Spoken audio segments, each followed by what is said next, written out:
Door, a podcast and vlog where we, a group of friends, get together and talk to each other or to other people about what they left at the door in order to love and grow, succeed, or survive. And today we have a special guest on, which is almost like a two-part series in a way, because in a different series, a different podcast that we recorded, we had Jen Winn, if you remember. And Jen was the author of Lilacs in November, but she's got a lot of really cool kids. And this is one of them. So this is Bella. Bella, thanks for joining us. Yeah, no problem. So tell us a little bit about who you are, Bella, because I mean, obviously sometimes readers may whenever you start looking for a podcast or a vlog, you read the description and they're like, oh, so there's a mom on, now this is the daughter, but you've got an extra special story. So tell listeners and viewers who you are, and then we'll just kick off with that. Well, my name is Bella. As you know, I'm 17 years old, and I love doing worship and music and anything creative in that aspect. I'm very interested in piano and vocals and creating songs and writing songs, and that's just kind of my vein. Yeah, I have a lot of siblings, so I live in a big family. We have 8 chickens, 2 dogs, and yeah, it's always chaotic in my house. That's what I was gonna say. I feel like it would never be a dull moment. No, there's not. It is so hard to find alone time, and when you are alone, you feel like you're missing out. So then I just go upstairs to everybody, and it's just, it starts all over again. But go ahead. You're the oldest too, which is interesting. So you've been there to witness all of everything happening throughout the entire existence of your siblings. Exactly. Cool. You're like the little ringleader of the chaos. Pretty much. That's what I was going to say. Are you an extrovert or an introvert? How would you describe yourself? I'm very much an extrovert. I love being around people, but I also like my time alone. Mm-hmm. So I feel like I'm a little bit of both of the worlds. We say we're extroverted introverts. And I don't know if you resonate with that. I think so, yeah. And I really and truly, it kind of does make sense because you lead worship. So, I mean, when you have to be on, when you have to be singing and you got to be on. But then there's times that you're probably I need to recharge. Yeah. That was a whole lot of peopling. Yeah, I hate just sitting and talking with someone and just doing weather talk or something like that. I talk talking about real things. Yeah. And if it gets too boring, I will literally just walk away and I don't even know it. I'll just walk away and I'm I should probably say I gotta go do something. I should probably end that conversation. There should have probably been a different segue. It's which I know, I don't know, it reminds me of the Homer Simpson little meme where he just backs into the bush. That's my favorite one.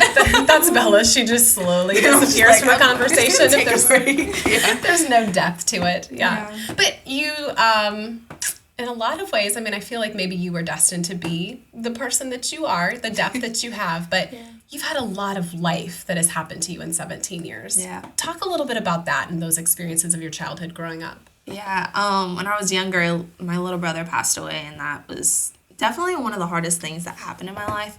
I was 7 years old, so that's traumatic, especially for any age, but especially being young and not knowing really what was going on. So yeah, that was definitely hard. 7 is that threshold of I just think I have a 12-year-old son, and so I just think about Jack at that stage and that age at 7, where it's they have and are starting to have these big thoughts of things. They put, little kids, you don't notice certain things. Maybe your younger siblings were probably that way that I know your mom talked a little bit about that on her episode that the younger ones don't really have memories of, your brother and things like that, where you do, and you were the helper and you had the opportunities to change diapers and give bottles and give cuddles and whatnot. So that is a devastating age because you are aware of it. Yeah, you're aware of a whole lot more than the younger ones would have been. And I remember things that they don't even know about, walking outside of the house that night and seeing a fire truck in my driveway, what? What's going on? But yeah, I remember when I woke up, the policeman had a flashlight and he was shining at my face to wake me up. And our neighbor was actually with him, and her voice, I don't know why, but it sounded like my grandmother's voice. And when I was that age, my grandma, or I call her Nana, she was the best person to me. She was my world. I loved her. When Nana came to visit, it was what? Nana's here. This is amazing.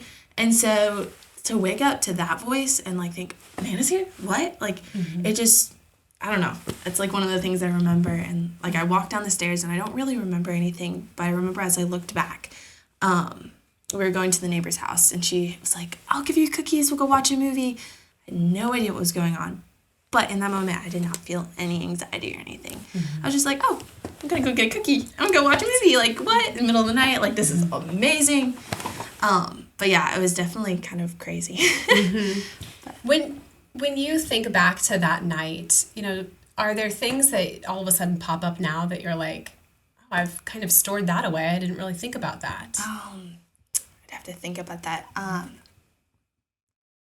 Okay, so when we went to the neighbor's house, we watched a movie, and I remember it was the Bee Movie, if you've ever seen it on Netflix. Yeah. But I remember watching that and just, like, watching bees make honey and then talk to people, and it was, like, the weirdest thing. But I was so engrossed in the movie. Like, I think that was one of the things that just kept me, like, from noticing what was going on. I feel like God really had his hand on my life and on my siblings' lives because we weren't, like, scared or anything. Like, where's Mom and Dad? I don't remember asking that question. Yeah. And then we left the house and went to another friend's house, and we got to go to McDonald's for breakfast. And that was like, we never did that with my family. Like, we just didn't do that. And we got to play in the playland. And I actually forgot about that, but we played in the playland. We have not done that since. If you've ever been in the McDonald's playland, it is disgusting. There's a whole lot of germs there. Yeah. Don't trust that place. But yeah, we got to do that, and that was just like the highlight of my day. And then I came home, and that's when everything just started. And so like the whole day started with being one of the best days of my life, but then it was also the worst. And so that was kind of it was kind of cool that I got a good start, but then it just like train wrecked, and found out that my little brother was gone, and there was nothing I could do to stop it. There was nothing I could do to make sure that he stayed alive, or he was in my arms, or he could be with me. I could feed him one more bottle or something like that. So that was definitely hard to comprehend as a child, and not knowing like I literally can't do anything. Like, he's not going to come back. So yeah, that was definitely difficult. Well, and I feel like it would have to be even more devastating because he was a twin. Yeah. So to know that, you know, when it comes to, I mean, I think about my relationship with my siblings and how incredibly close we are. And like, I mean, I believe in telepathy. I feel like there's times that my sister will say something and I'm like, I was already thinking that, you know, or, I mean, it seems silly, but like we'll show up places and we will be in like the same outfit or maybe a different color. Like she chose the blue shirt, I chose the green, but like the connection between siblings is so strong, especially when you have parents that like help to facilitate that love. Yeah. And I mean, I guess, could you talk a little bit about that, about over the years, like how that has shifted for you and the relationship with the siblings, and how you guys, I'm sure that has to come in waves, that you feel things that you know, thought maybe were past and that it was years ago. Yeah. My relationships with my siblings are definitely very strong. I love each of them so much. They get on my nerves a ton. But every sibling does that. Yeah. But yeah, the relationships have definitely ebbed and flowed. They've changed and they've grown, and we've gone through big fights and stuff, but everything happens like that. You're always going to go through these ups and downs, the hills, the valleys. But yeah, my relationships with my siblings have definitely been strong from that day. I feel like my relationship with the twin who's still alive, his name is Finn, is definitely a sweet one. He's like the sweetest of the siblings, I feel like. He's definitely ornery, but he is so sweet, and it's really cool to have a relationship with him and knowing, like, I knew your little brother, or your twin, because they're the same age, but, like, I knew him, but it's also cool that I get to build a relationship with him, knowing him as, like, they're kind of the same thing, so, I don't know. But, yeah, the relationships have definitely changed, but they're so strong, and I love each and every one of them. I think one of the things that's cool is where you can find one kid, you could probably find another. So usually when you guys are roaming around church or something, there's one not far behind. Yeah, we're usually not too far away from each other, which I think is cool. Like, we'll be on the same floor of the building or something like that, and be like, hey, Finn. How you doing? But, yeah. And you guys have a very strong faith. I mean, I think that's a huge part of this story. So, I mean, I know you were little. I know you're, 7. But talk to us about how your journey with God has changed over the years, and how that shifted or grew or tore you apart. Or what did that look like? So when I lost him, I didn't really want anything to do with God. I honestly was so just mad that, like, why? Like, what world would that be okay? Like, why? Why did this happen? Like, how could this turn out for good? But, yeah, my relationship has changed and it's grown. But as I was, like, getting older, like, I went through, like, seasons of, okay, I don't want this. I don't want God. I don't want anything. But when I was about 10 years old, we were living in Wisconsin at the time.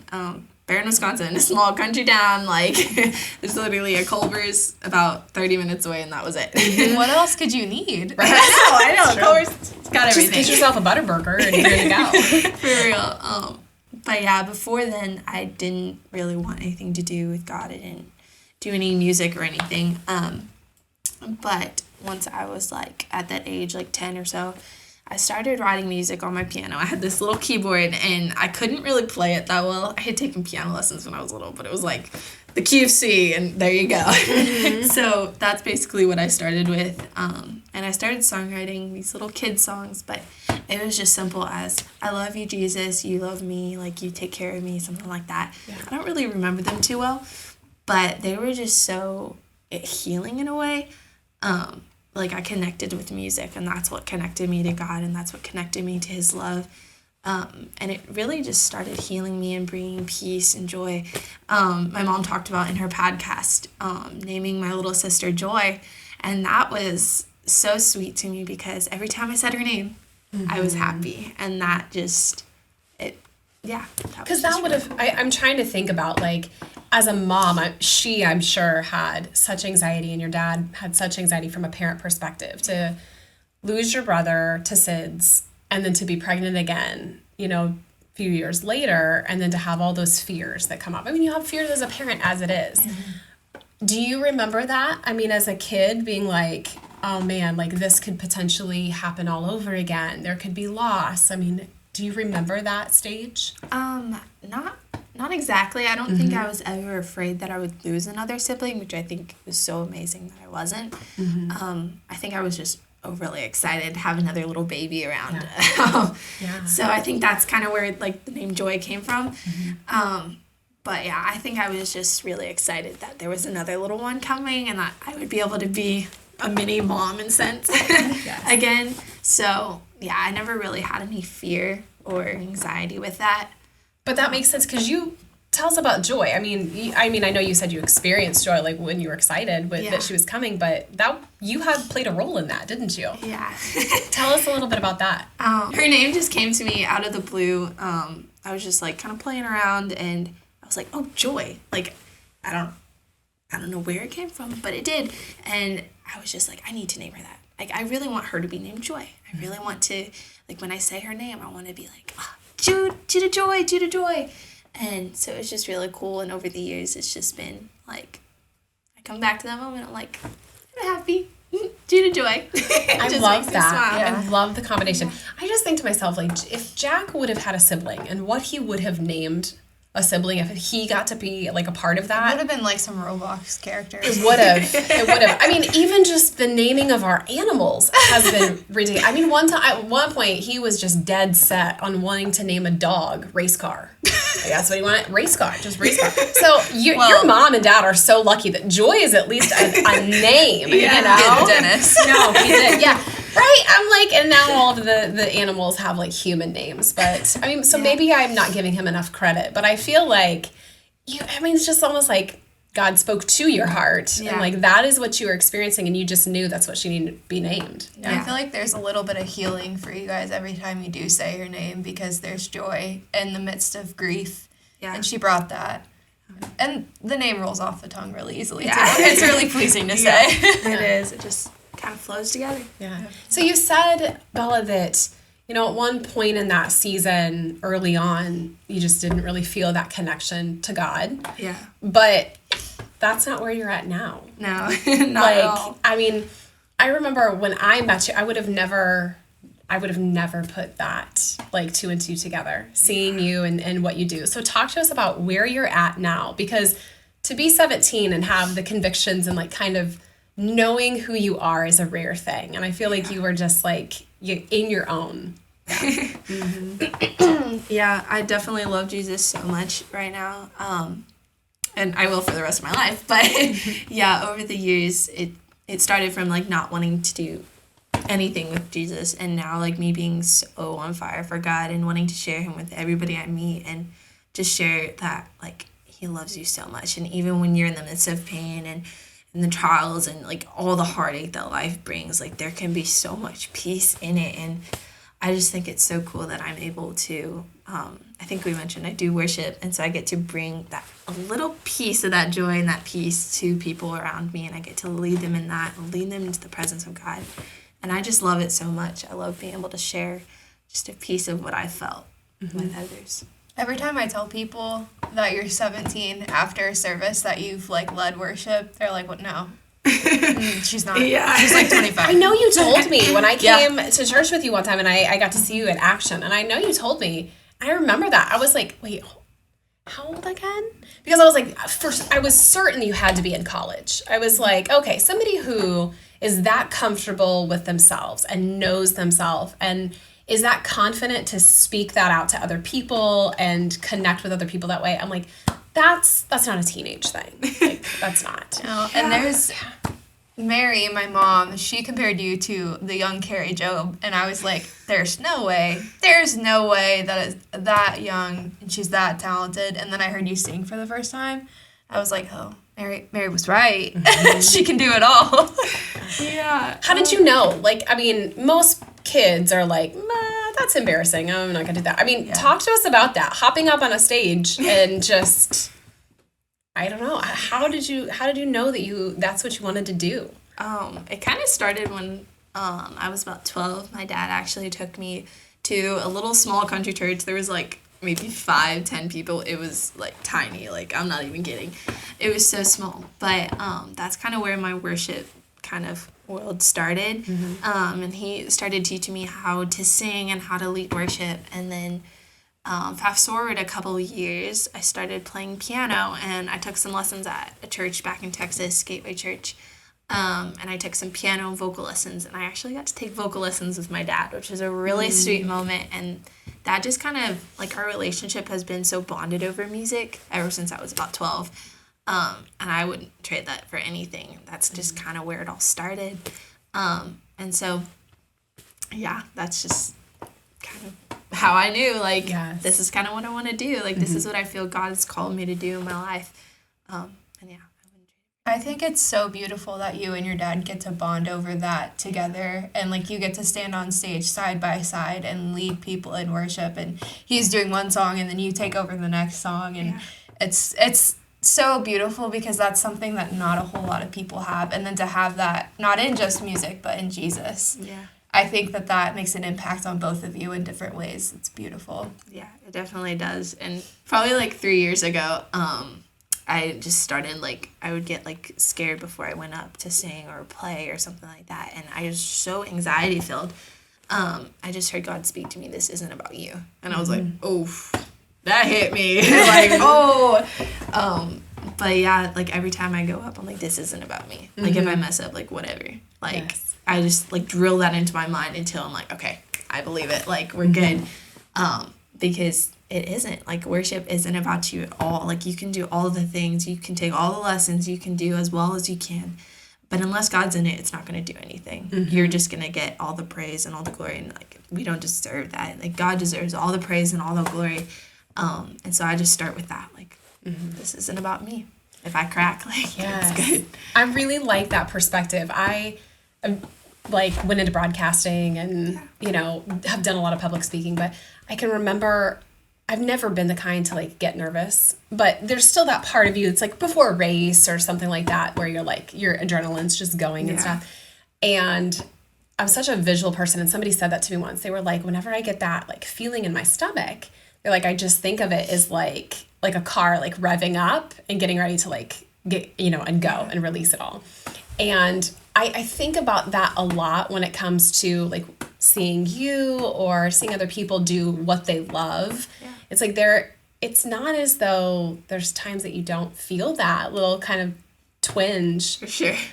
But it's like you just kind of separate yourself to be like, okay, this isn't about me. And that somebody's going to benefit from, whether it's a speaking thing, whether you're singing, no matter what it is, somebody's going to benefit from it. You're going to touch somebody, and you just never know who that somebody is going to be. Yeah, it's really cool. Like after church, someone will come up to me, or I'll hear stories, and I'm like, wow, I wasn't even trying. Like, what the heck? Like, how'd that happen? I'm like, it was God. It was totally God. Like, totally messed up that song. Like, it sounded awful, and somebody's still like, I felt God so strongly in the moment. I'm like, okay, nailed it. Mm-hmm. Like, even if it sounded terrible, as long as God is in the moment, and as long as he is speaking to someone, I'm like, okay, I did my part.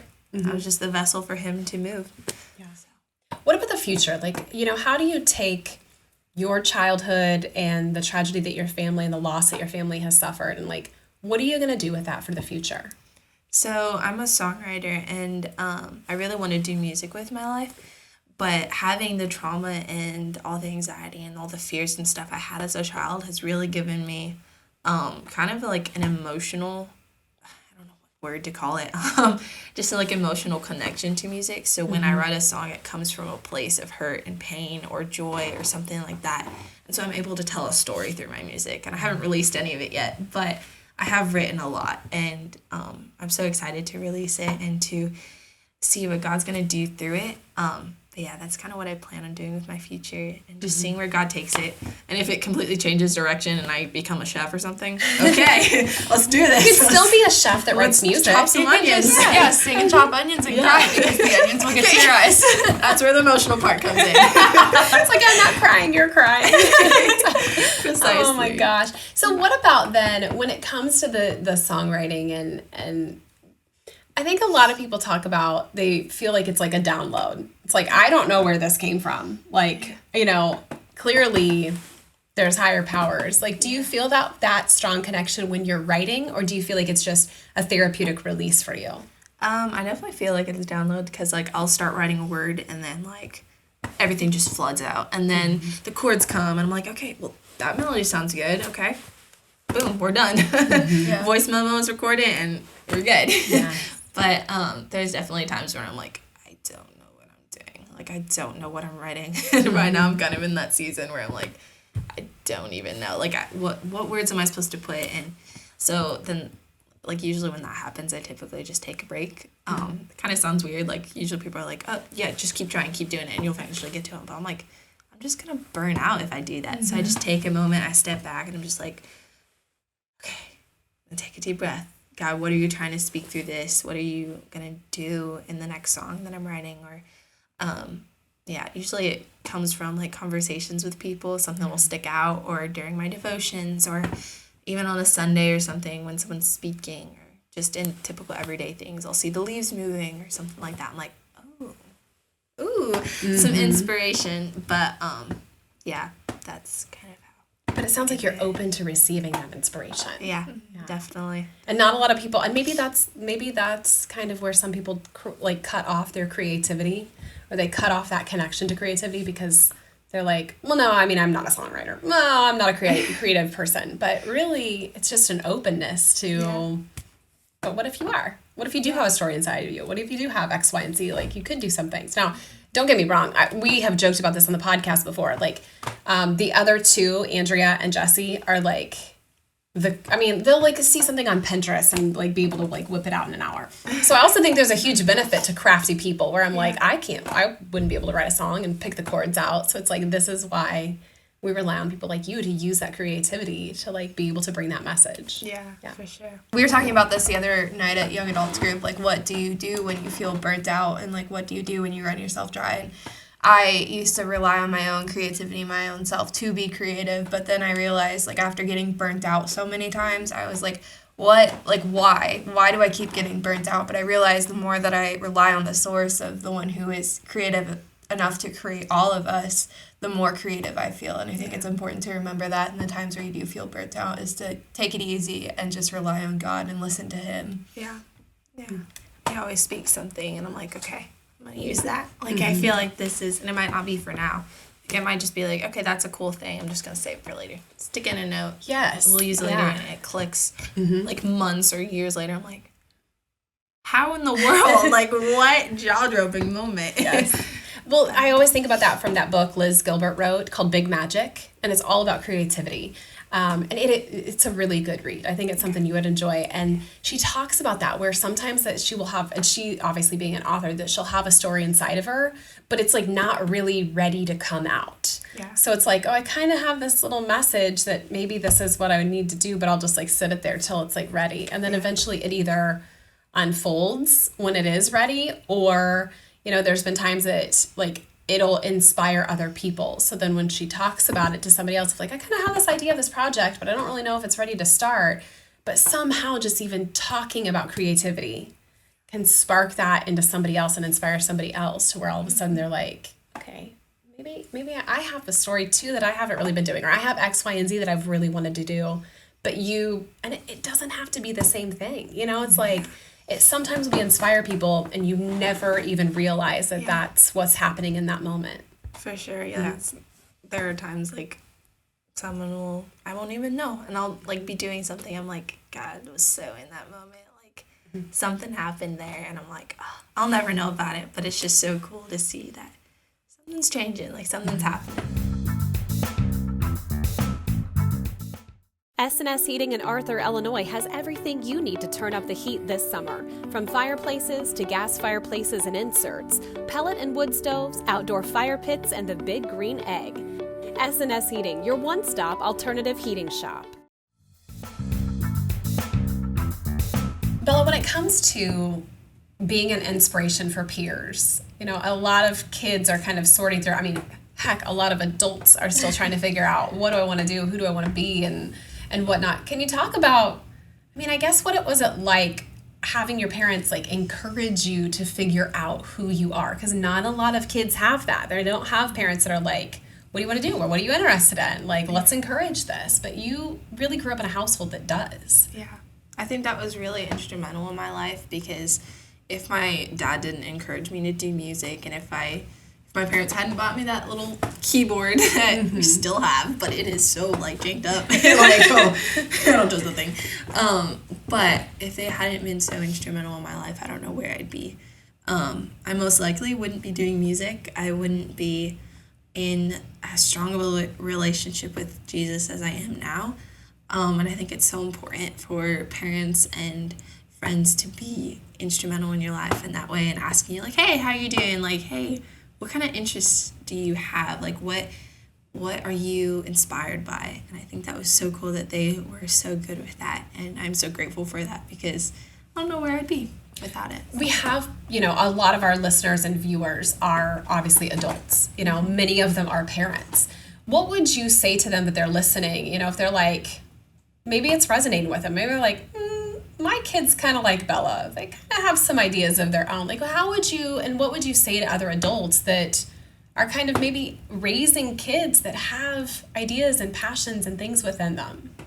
I think it's really important to foster those inspirations and those creative parts of your children, and like maybe your friends too, because it can be life-changing for them.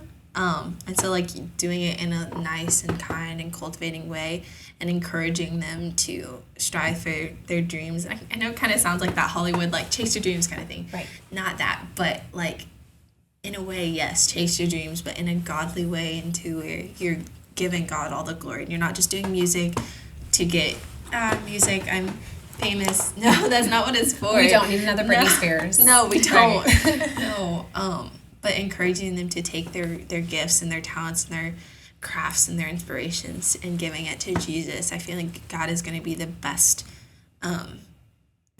way for them to strive and to flourish in what they're going to do in their life. Well, I think that's the difference between, it's like sometimes when you ask young adults, you're like, well, let's just take the musician part of it. It's like, do you really want to be a music writer? Do you really want to be a songwriter?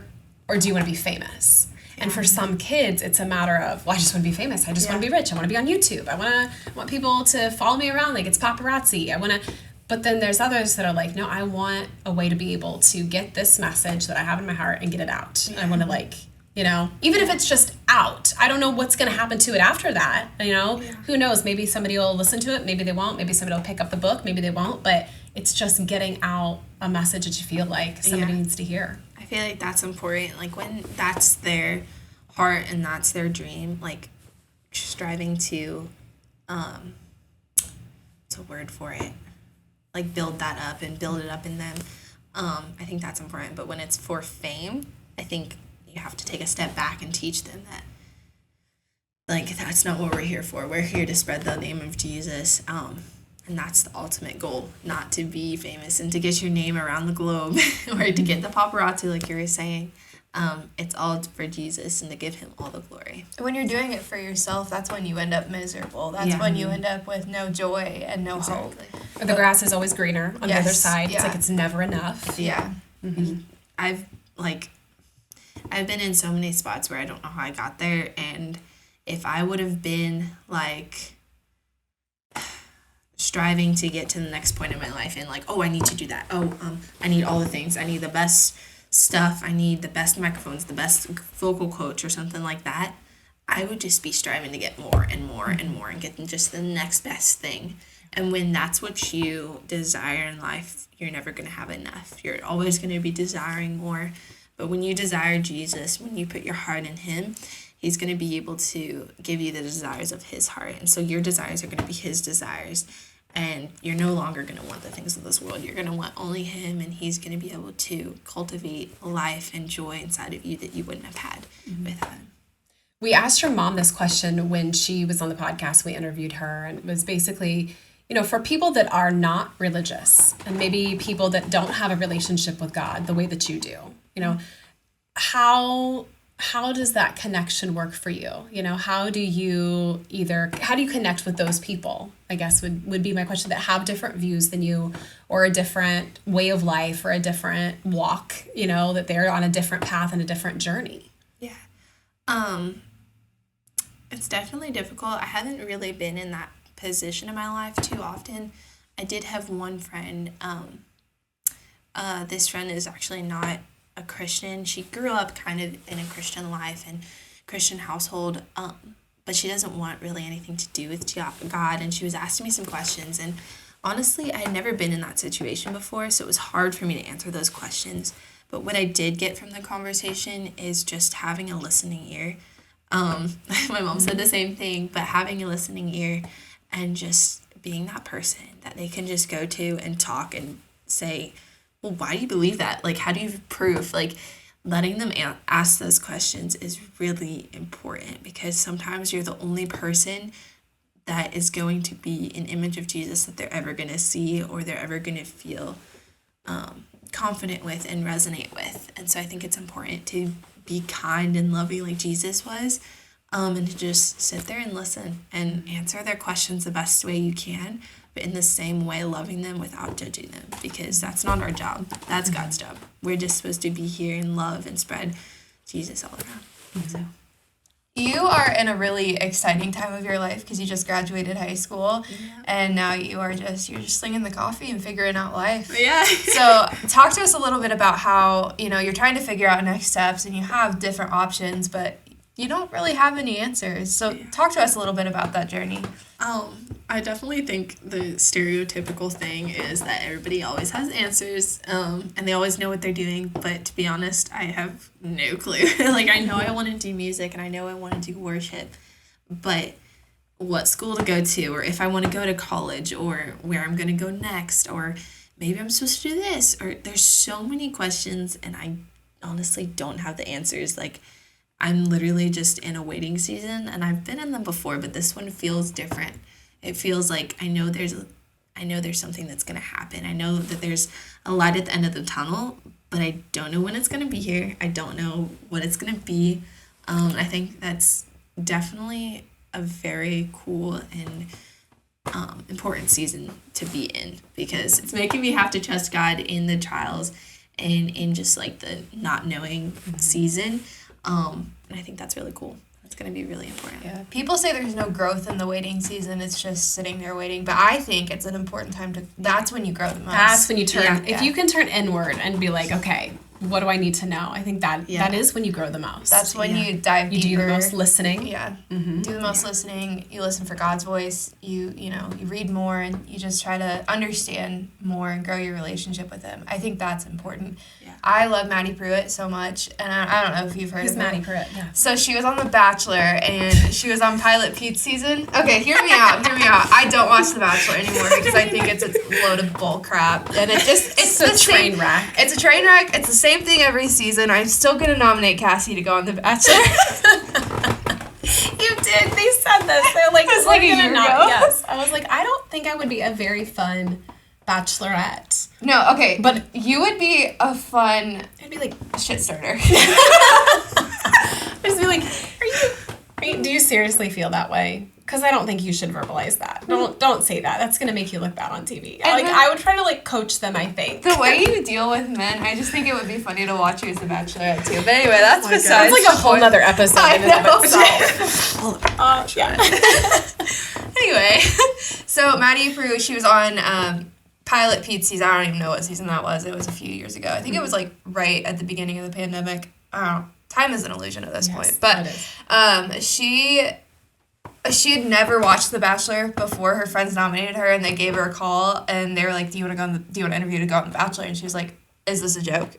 And she seriously thought it was a joke.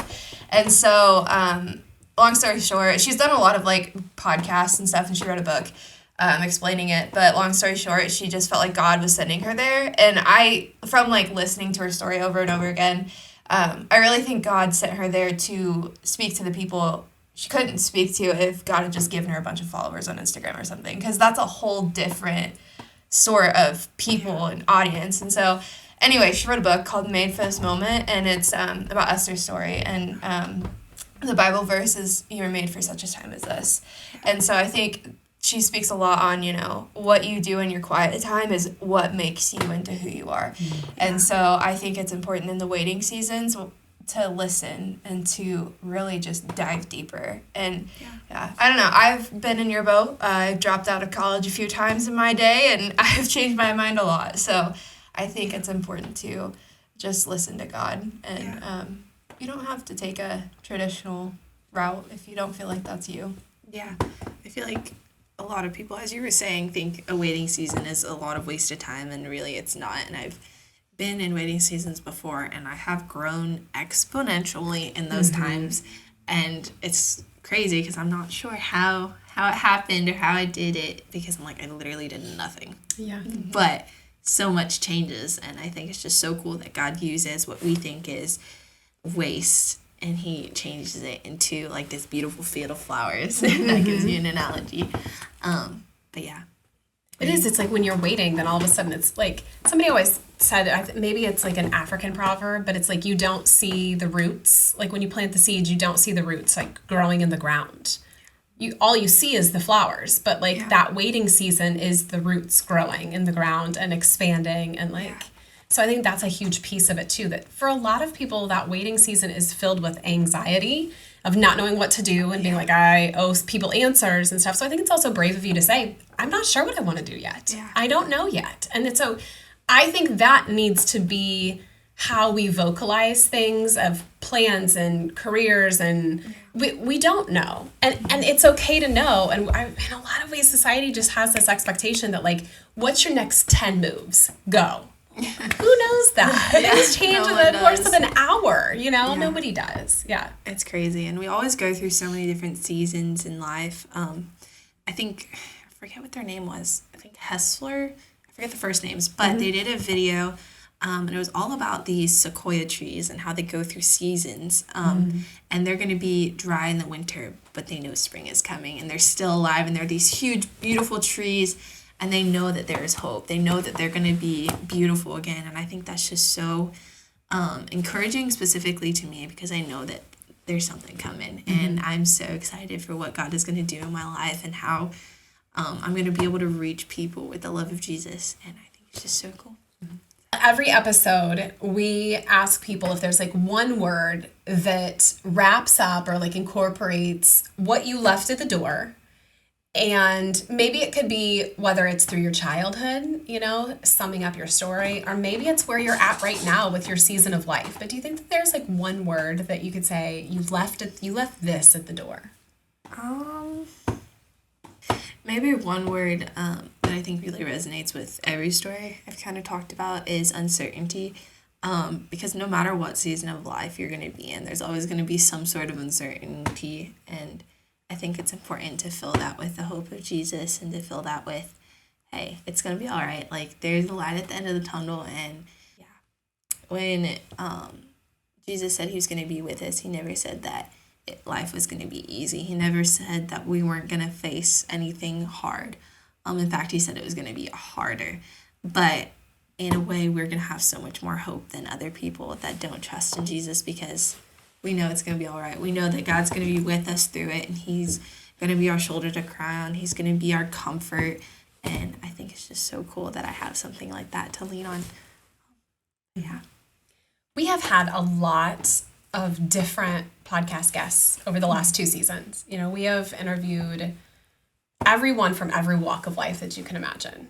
And number one, like, how the phrase like old soul, like that is you. Like, I just feel like you are wise beyond your age and like just the coolest conversation. Like, Bella, I think that even me, who's a whole lot older than you, and, it's an inspiration to hear you talk about your journey and your relationship and where you're at, because I think it's inspiring. It is, I think that when you're open to being like, man, you can learn something from somebody. Like, it doesn't matter what age they are. It doesn't matter where they're at, what season of life they're in. And I'm in awe.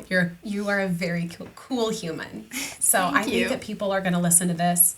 And I think that, from an adult perspective, I think that they're going to pick up on, even the parenting suggestions that you have, and being able to say, my kid has some of these like passions or thoughts, and maybe I need to tap into them, because where would they be if I just breathed a little bit of that love and life into that? Yeah. So thanks for sharing all of this with us. Yeah, no problem.